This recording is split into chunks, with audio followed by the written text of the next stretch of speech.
Baca novel Benteng Banjaran karya Imung H. Santoso.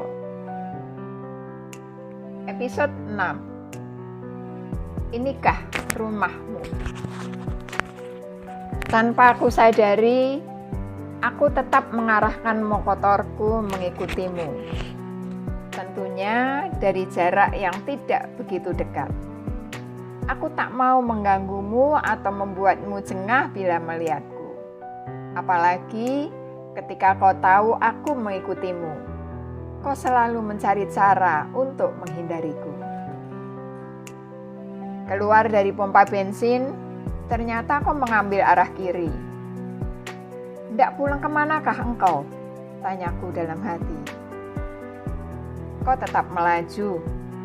Sampai di lampu merah, kau pasang lampu sein ke kanan. Aku mengikuti. Beruntung, di bawah cuaca cukup terang. Jadi aku masih bisa melihat jelas kendaraanmu di depanku. Ku ikuti arahmu berkendara. Terbersit rasa ingin tahu di manakah rumahmu. Kau berkendara dengan nyaman, tidak terlalu cepat, namun juga tidak terlalu lambat.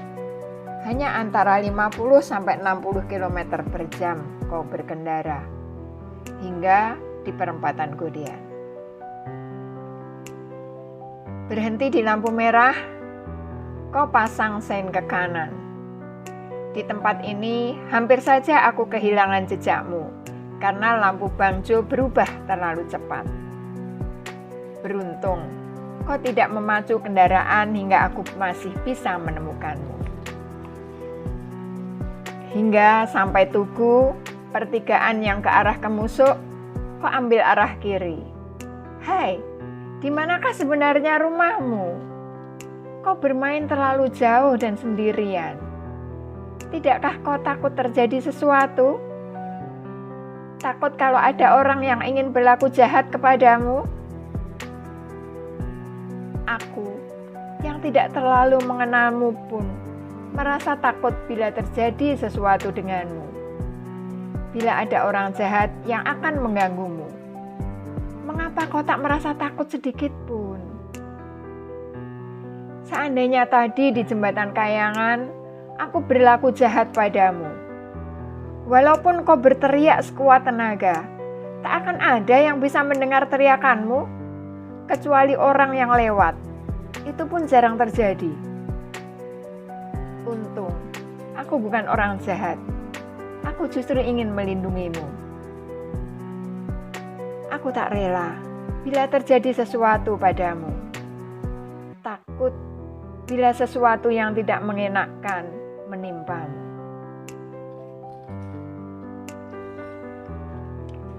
Sesampainya di Pasar Bibis, kau berhenti sejenak di salah satu kios.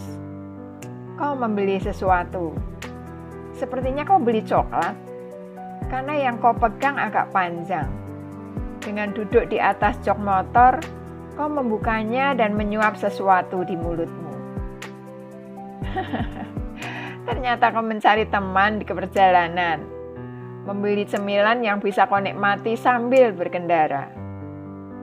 Sementara menunggumu, ku beli sebotol air mineral untuk tenggorokanku yang terasa sangat kering.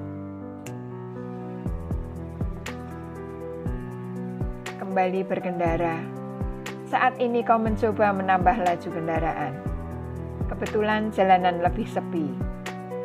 Melaju dan terus melaju.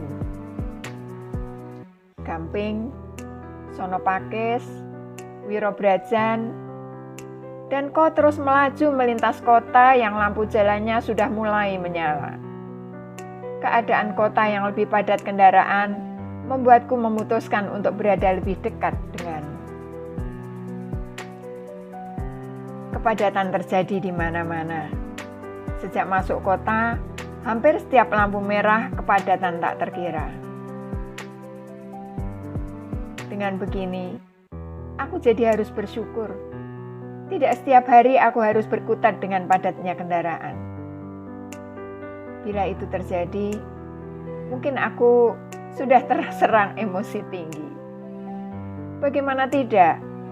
Diburu waktu harus segera sampai di tempat tujuan, sementara kondisi jalan tidak bisa diajak kompromi. Kalaupun saat di lampu merah, aku bisa selalu mengambil jalur kanan untuk segera mencapai marka depan. Namun tentu itu sangat riskan dan cukup membahayakan orang lain. Tiba-tiba, lampu sein kau arahkan ke kanan.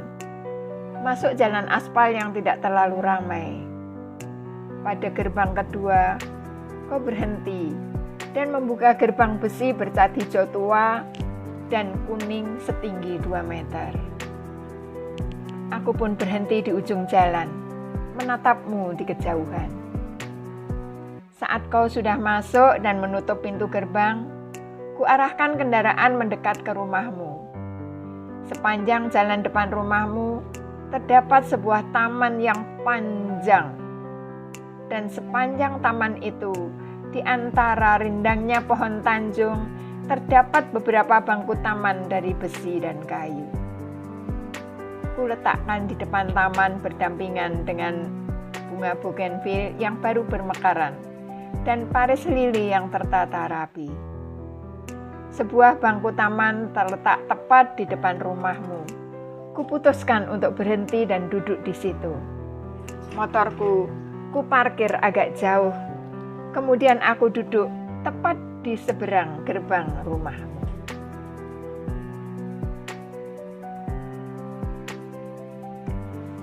Seorang wanita membukakan pintu saat kau parkir motor di depan teras. "Baru pulang, Dek?" tanyanya saat melihatmu masuk. Nada suaranya lembut. Walau tidak terlalu keras, aku masih bisa mendengar pembicaraan mereka samar-samar.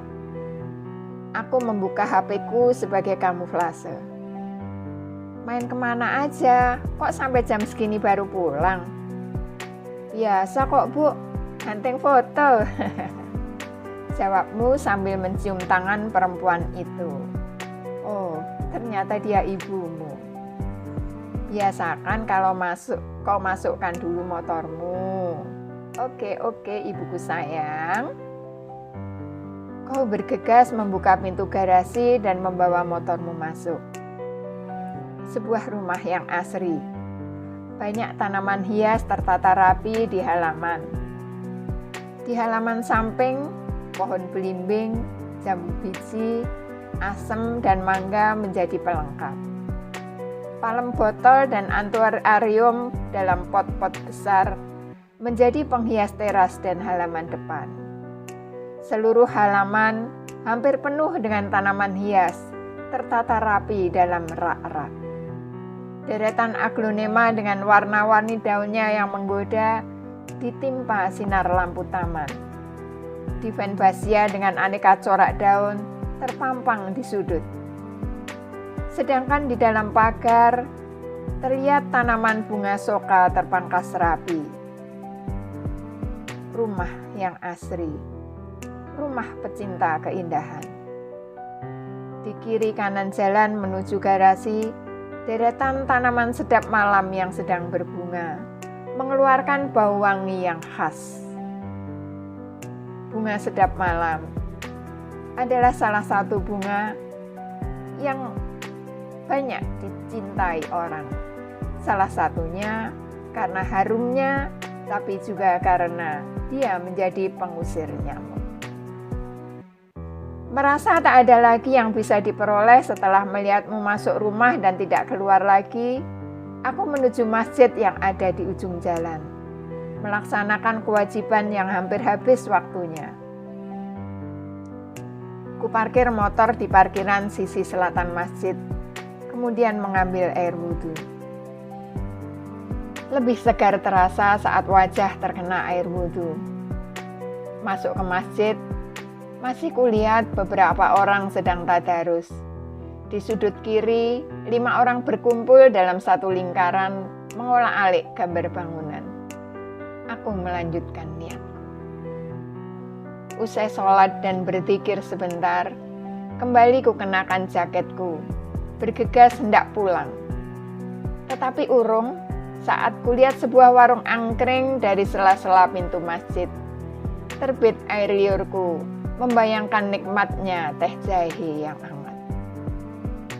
Keluar masjid, kulangkahkan kakiku ke angkringan. Beberapa orang pemuda asik menikmati sajian. Aku masuk dan mengambil posisi di tempat yang lebih gelap, memesan teh jahe panas sambil menikmati tahu isi goreng. Nasi teri masih ada nggak, Mas? Seorang pengunjung bertanya. Masih, Pak, sautnya. Dia hanya tersenyum dan memandangi orang yang datang, sementara tangannya masih asik membuatkan minuman untukku. Kemudian menyerahkan pesanannya kepadaku. Ku sesap sedikit demi sedikit sambil menikmati aroma jahe yang keluar. 2 ya, Mas? Jahe 1, sate telur 1. Siap, Pak.